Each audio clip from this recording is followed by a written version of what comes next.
ஆனா இன்னைக்கு நான் நடிகனா வரலையே. எங்க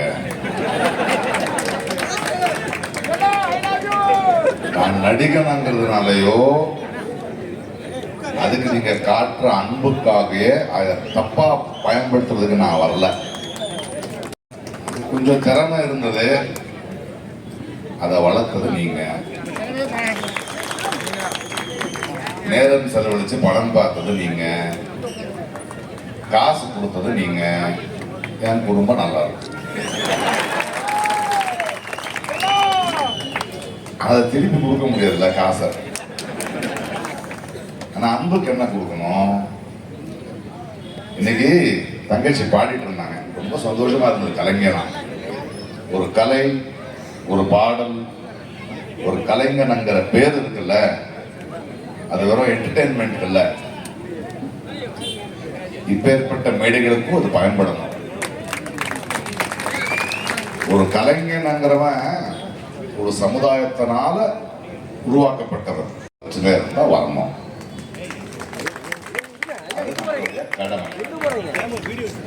இந்த கடைசி பாட்டு ரொம்ப நல்லா இருக்கு. டபுள் இன்ஜின் சர்க்கார், மோதியும் அதிமுகவும் டப்பா சர்க்கார். என்னன்னா என்ஜின் அங்க இருக்கு, அவர் தான் ஸ்டேஷன் மாஸ்டரும், எல்லாத்தையும் அவர் தான் ஒரு ஸ்டேஷனுக்கு போறதில்ல. இந்த டப்பாக்கள் தான் இங்க இருக்கு. அதை பத்தி ரொம்ப கேர்ஃபுல்லா இருக்கும். மக்கள் நான் நிறைய பேச மாட்டேன், ஒரு 2-3 விஷயம் பேசுவேன், அவ்வளவுதான். முதல்ல பழனியை பத்தி பேசுவேன். நம்ம இந்த சாமி சிலையை திருடுற கும்பலை பத்தி கேள்விப்பட்டிருக்கோம்ல, நிறைய கதைகள் இருக்கும். இப்போ முருகனையே சாமியே திருடுற கும்பல் வந்திருக்கு.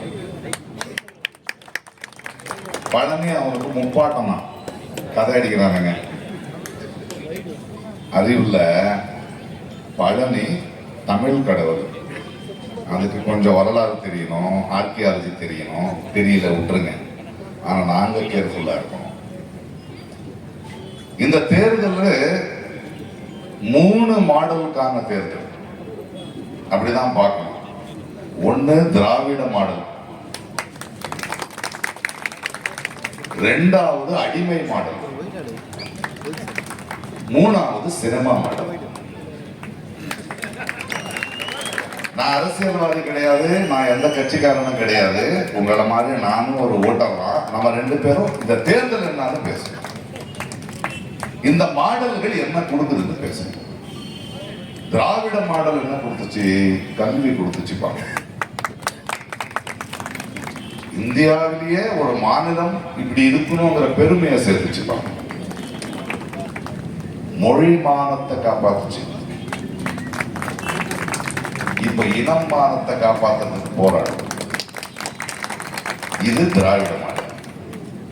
அடிமை மாடல்னா நம்ம தன்மானத்தை, சுயமரியாதையை தூக்கிட்டு போய் மோதி கால் கிட வைக்கும்.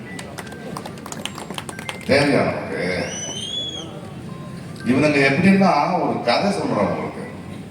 ஒரு பெரிய கிணறு இருந்தது தமிழ்நாடு, ஒரு கிணறுன்னு வச்சுக்கோங்களேன். அதுல ஒரு தவளைகளோட சாம்ராஜ்யம் இருக்கு. தவளைகளோட நல்லா வாழ்ந்துகிட்டு இருக்கு. அவங்களுக்கு நடுவில் ஏதோ மனதாபம் இருந்தாலும் பேசிக்கிட்டு ஒரு மாநிலம் மாதிரி வாழ்ந்துட்டு. அதுல ஒருத்தன் என்ன பண்ணுவான், அடே நான் தான் ஆடுவேன், நான் தான் தலைவன் ஆகுவேன் அப்படின்னு சொல்லுவான். எடப்பாடியோ படப்பாடியோ யாரோ, இல்ல விஜயோ யாரோ. அப்ப தவளைகள் என்ன சொல்லுது, அப்பப்பா அப்படியெல்லாம் திடீர்னு ஆயிட முடியாதுயா, இன்னைக்கு இந்த வந்து நீ இந்த தவளையோட இந்த கிணறு இருக்குல்ல, அதை பத்தி உனக்கு என்ன தெரியும்? இதோடைய தன்மானத்தை காப்பாற்றுறதுக்கு என்ன பண்ணுவேன், எங்களை காப்பாற்றுறதுக்கு என்ன பண்ணுவேன், கல்வி என்ன தருவேன், அதெல்லாம் சொன்னதுக்கு அப்புறம் நாங்கள் தேர்ந்தல்ல முடியாது, நான் ஆயிடுவேன்.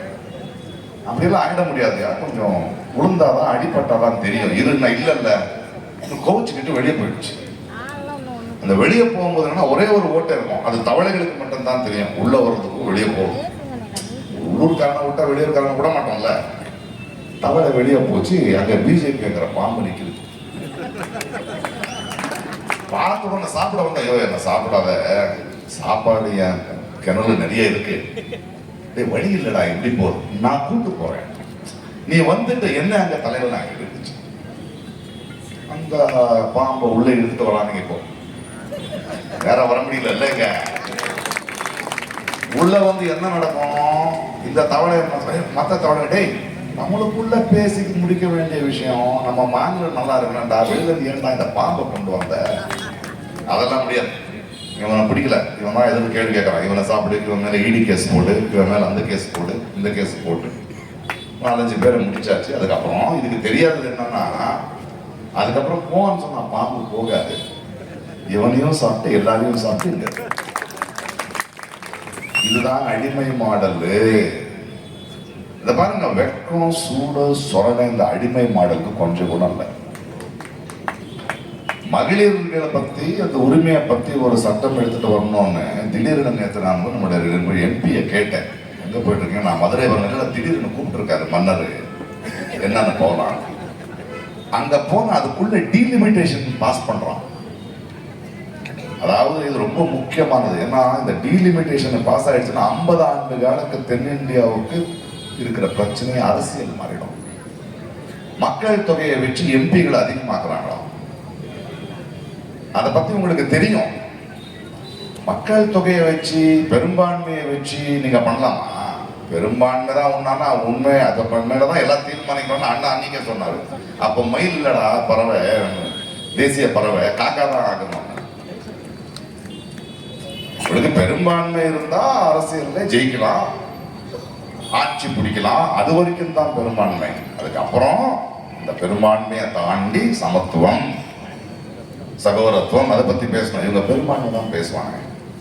நான் எதுக்கு சூடு சொரணை இல்லாம பேசுறேன்னா, இந்த எடப்பாடியோ இந்த மத்த கட்சிகள் இருக்காங்கல்ல, இந்த அடிமை மாடல் தமிழ்நாட்டுக்கு துரோகம் நடந்துகிட்டு இருக்கு. தேர்தல் நேரத்துல எவ்வளவு தைரியம் இருந்தா அவன் பண்ணுவான், வாய் மூடிக்கிட்டு நிக்கிறானுங்க பாருங்க. இந்த மாடல் நமக்கு தேவையா?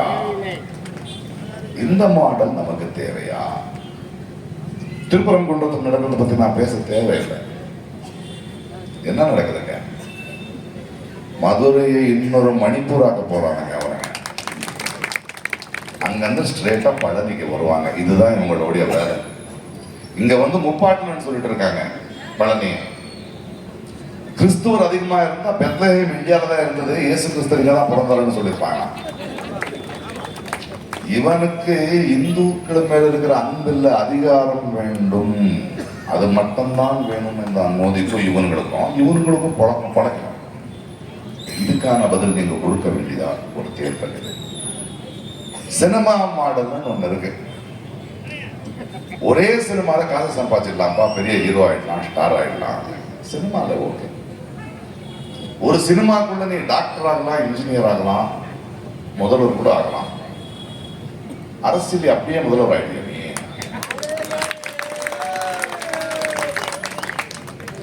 யாரு அரசியல் பேசணும்?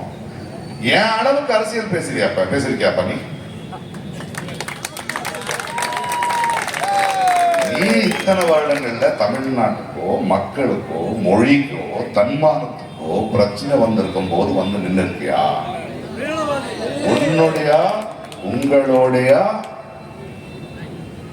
உங்க மேல மக்கள் வச்சிருக்கிற நட்பு, அன்பு, திறமைக்கு அரசியல் இல்லை.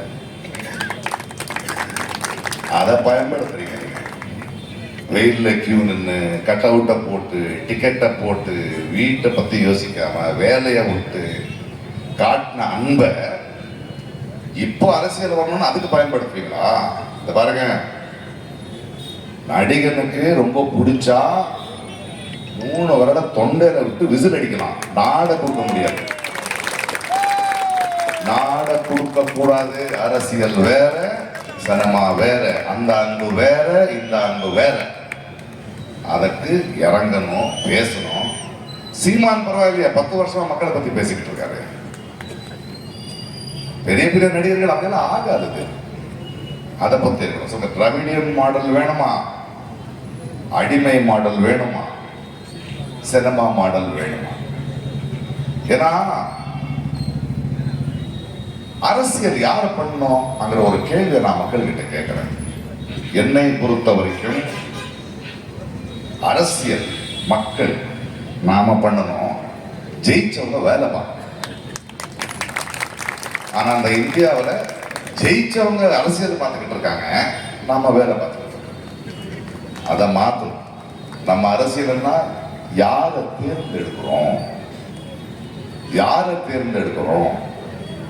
இந்தியாவோட அரசியல் என்ன, இன்னைக்கு எதுக்கு தமிழ்நாடு எதுக்கெல்லாம் நிக்குது, அதுக்கு யார், எந்த அணி நம்மளோட நிற்கும், தமிழுக்காக துடிக்கும், அதை யோசிக்கணும். கடைசியா ஒரே ஒரு வார்த்தை சொல்றேன், இது ஏதோ அதிமுக அணிக்கும் டிஎம்கே அணிக்கும் நடக்கிற தேர்தலா இல்ல. விஜய் சொல்ற மாதிரி டிவிகேக்கோ டிஎம்கேக்கோ நடக்கிற தேர்தலா இல்ல. இது ஒற்றுமைக்கும் பிரிவினைக்கும் நடுவுங்க. ஒற்றுமைக்கும் பிரிவினைக்கும் நடக்கிற தேர்தல். தமிழ்நாட்டு மக்கள், தமிழ்நாடு எப்பவுமே இந்தியாவுக்கு ஒரு மாடலா நின்று இருக்கு. எதை திணிக்கும் போது இந்தியை திணிக்கிட்டோம், நீட்டு திணிக்கிட்டோம், எதிர்த்து நிக்கணும். இன்னும் வலுவா நிக்கணும்னா எந்த அணிக்கு ஓட்டு போடணும்னு நீங்க தான் முடிவெடுக்கணும். அரசியல் மக்களான நாங்க செய்ய வேண்டிய நிலைமை வந்தாச்சு. ஒற்றுமையா பிரிவினையா நல்லது நடக்கும்.